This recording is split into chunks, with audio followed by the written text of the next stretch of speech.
Né à Massimanimba le 6 septembre 1949, c'est à l'école Madaï de sa ville natale qu'il obtient son certificat d'études primaires en 1962, 2 ans après l'accession du pays à l'indépendance. En 1969, il est diplômé d'État des humanités scientifiques, option maths physique, au collège Saint-François-Xavier de Kikwit. Il entreprend ses études supérieures en 1969 à la faculté polytechnique de l'Uvanum, actuelle université de Kinshasa, où il est enrôlé dans l'armée avec ses camarades étudiants pendant près d'une année avant d'en sortir en 1975 avec le grade d'ingénieur civil en construction. Entre 1975 et 1985, il est successivement informaticien, directeur des études du génie civil et directeur du département du génie civil.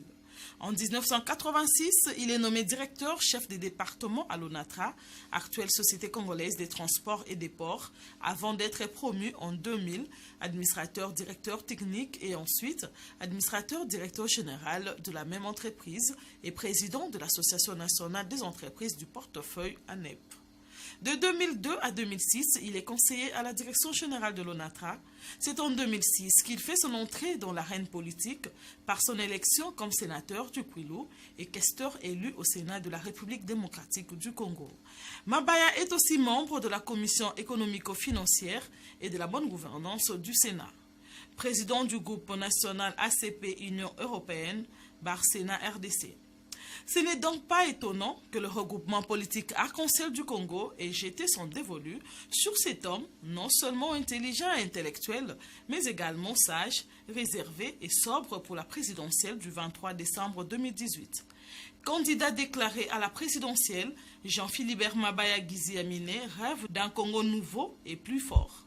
L'actuel questeur du Sénat et président du regroupement politique Arc-en-Ciel du Congo, fort de son expérience de par ce multiple stage à l'extérieur du pays, notamment au Japon à l'initiative de l'Agence de coopération internationale JICA, tout comme en France où il a effectué un stage de 6 mois à la Société nationale de chemin de fer sur le fonctionnement du chemin de fer français. En Allemagne et en France également, il a effectué plusieurs stages dans le cadre de ses activités parlementaires. Cet homme à l'intelligence avérée entend s'employer à la restauration non seulement de la dignité de l'homme congolais, mais aussi de la justice distributive. En tant que futur président de la République, Mabaya Gizi Amine s'engage à unifier le pays. Il promet également la sécurité et le développement de l'environnement.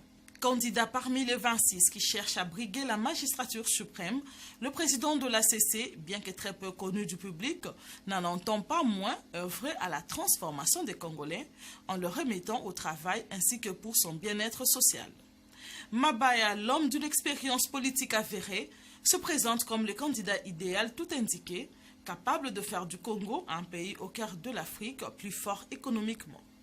La carte qui gagne pour les uns et Tekiama et Tutekota pour les autres, comme les surnomme la population du Grand Bandundu, Mabaya se déclare cependant favorable à la candidature commune de l'opposition pour bien affronter aux prochaines échéances électorales. Une majorité présidentielle peut disposer à voir l'opposition faire un front commun. La refondation du Congo par la restauration d'un état des droits, la bonne gouvernance au sein des institutions de l'État et la justice distributive reste le cheval de bataille de Jean-Philibert Mabaya Gizi Amine.